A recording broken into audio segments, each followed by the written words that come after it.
Ration कार्डची E-KYC घरबसल्या मोबाईलवरून कशी करायची? प्ले स्टोअर ओपन करून सर्चमध्ये मीरा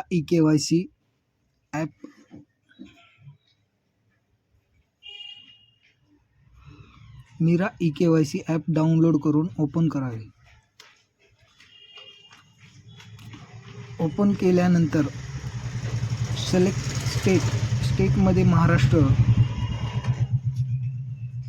दुसऱ्यांदाही महाराष्ट्र. प्रोसेड.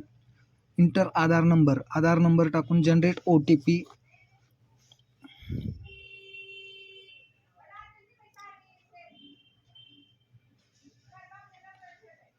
OTP आल्यानंतर OTP टाकून कॅप्चर टाकून सबमिट करावे.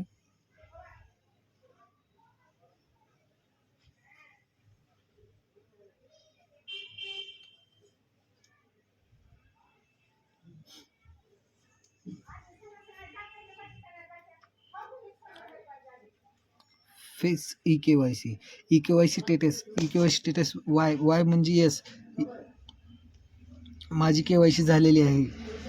ई-के.वाय.सी आधार, फेस ID हा ॲप्स डाउनलोड करावा लागेल. गोलमध्ये हिरवं आल्यानंतर डोळे बंद चालू करून ई-के.वाय.सी स्टेटस सक्सेसफुल झालेला आहे. तुमचं जर नाही झालं तर 2-3दा ट्राय करा, कारण की ॲप्लिकेशनचं प्रॉब्लेम चालू आहे. 1-2 वेळेस ट्राय करा, डबल रिपीट ट्राय करा, होऊन जाईल.